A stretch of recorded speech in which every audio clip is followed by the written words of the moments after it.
Hi, this is Munson from Munson Music, and we're going to talk about minor chords across the fretboard so that you can play an A minor chord anywhere you want to.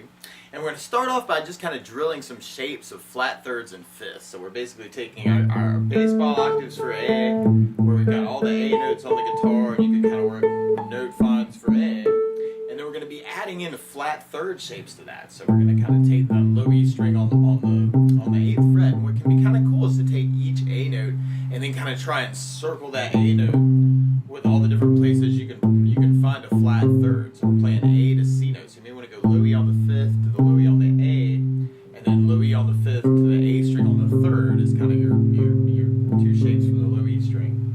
And then from the D string, you could work the low E string on the 8th fret, or you could kind of work that is kind of from the D string to the A string on the 3rd fret, or you could work the D string on the 5th to the D string on the 10th, or you could work the 7th on the D to the G string on the 5th. So kind of taking each A note and then just trying to kind of find all the third shapes that you can around that could be a cool idea just to kind of drill them. And then you could take the high E on the 5th and kind of work that to the G string on the 5th fret, or you could kind of work it from there to the B string on the 1st fret, or you could work the high E on the 5th to the high E 8th fret as kind of another flat third shape. So you may want to kind of just drill those around that high E string. And then you could take the G string second, and then you could go to the A string on the 3rd as kind of a A to C note. Or you could work the G string on the 2nd to the B string on the 1st fret. So you could kind of take each A note and then just kind of see what flat third shapes you can find around that A note. Just to kind of look at the shapes that kind of make that.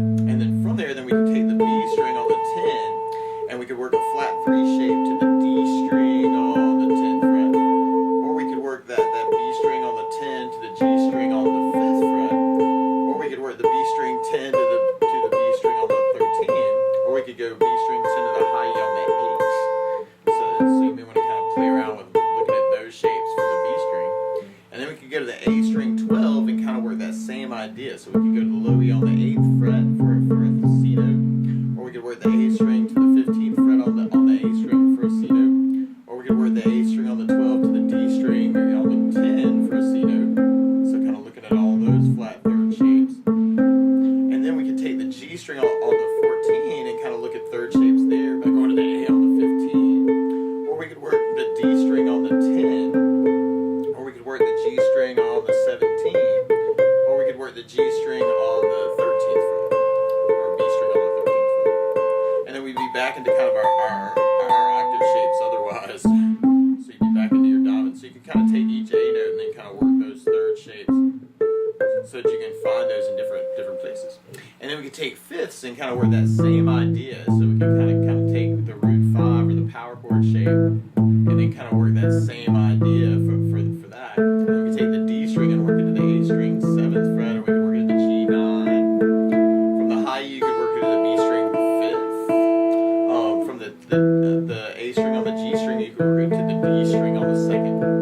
Or you could work it to the B string on the 5th to kind of see how the shape changes. So now your power chord is a little 1 fret higher on the B string. So we can kind of take that as kind of an idea and just go and find all those fifths. And then we can take the B string on the 10th fret and work the G string on the 9, or we could work that from there to the high E on the 12. And then from the A string 12, we could work it to the low E 12, or we could work it to the D string on the 14, or we could work that to the G string on the 9 for the 5th. And then we could take the G string on the 14 and kind of work that to the D on the 14, or we could work it to the B string on the 17th fret, or we could work it to the high E on the 12th fret, and kind of take each A and just kind of drill fifth shapes for those. So that could be a very, very cool thing to kind of try and go through across the guitar just to be able to see all those shapes.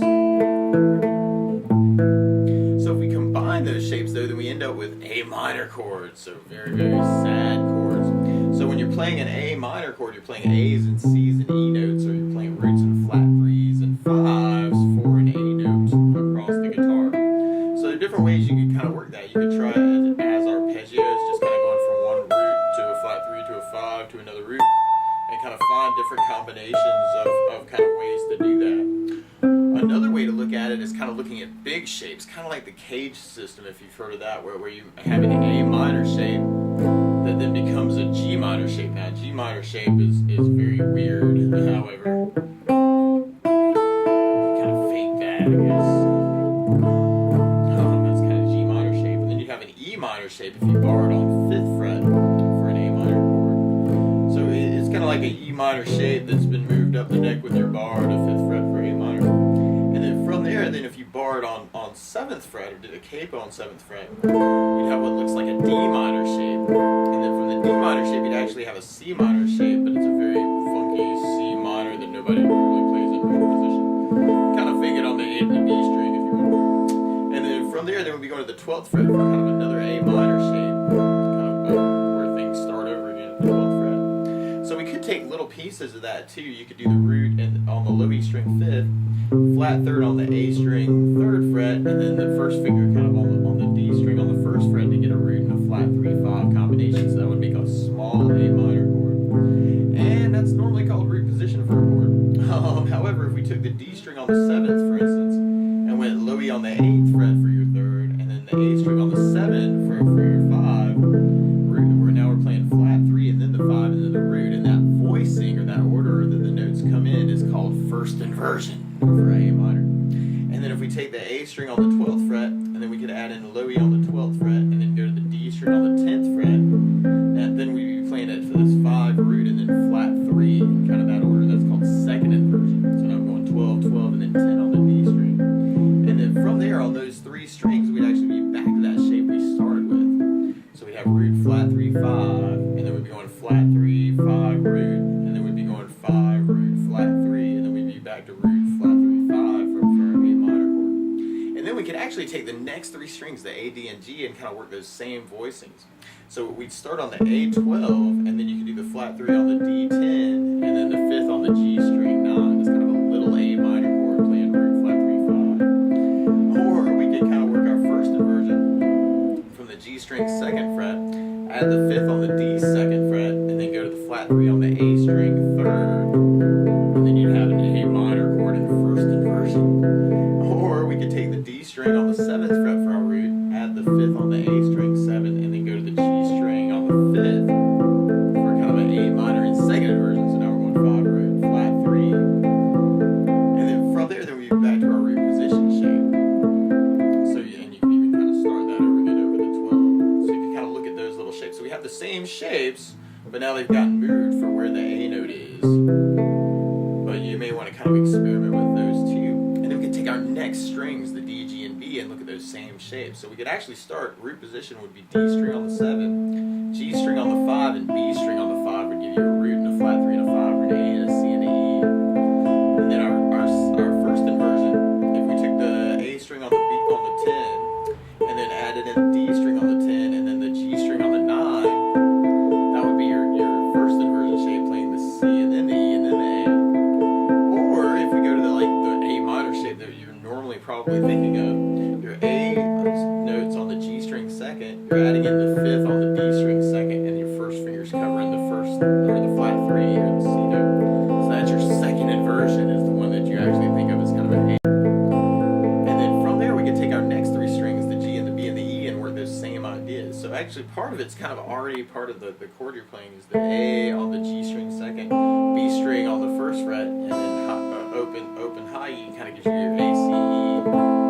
So that would be kind of your root position shape. Although it might be easier to see from the G14, B string 13, high E12, kind of for your A minor. Your first inversion, you'd play a high E on the 5th, and then we could take the flat 3rd on the G string 5th, and then the B string on the 5th is kind of your 5. So it's like a little mini bar. Everybody knows mini bars for A minor, but that's your first inversion playing flat 3, 5 root. And then you can take the B string on the 10, and then you'd have G string on the 9 for your 5th, high E on the 8th for your C note. And that sounds like A minor chord, really sad A minor. So you could kind of take just the little shapes just to kind of drill those too. So that you can kind of see all those little A minors too. So it's like dissecting the big shapes and then kind of working off of the smaller shapes So that could be a very, very cool thing too. Or you could even kind of work different ideas and see what you can say with just kind of alternating through the arpeggios for that. Just kind of working roots to flat threes to five to roots. Or we could work a jam over that. So we got a little A drone note and a little funky beat. So now I'm going to start just kind of putting those together in different ways. Or you can even look for technical ideas like hammer-ons or pull-offs. Or slides from one note to another note could be a cool idea. Or rhythm ideas like eighth notes through the arpeggio, the chord, or the broken chord, or the roots, the flat threes, the fives. Could be a cool thing to kind of just move around that way too.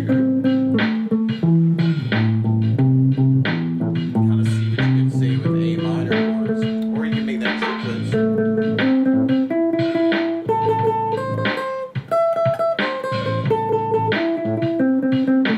Or other subdivisions, like working 16ths.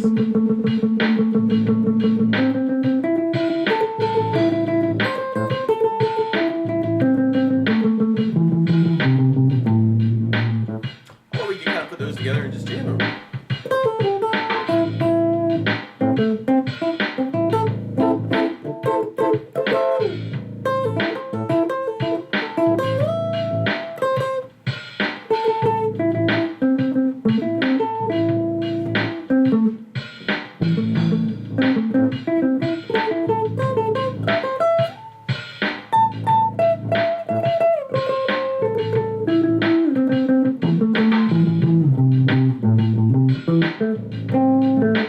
Or you can put those together in combinations too, and take little pieces of the chords we were talking about. Might be kind of a cool idea too.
Kind of play around with that too.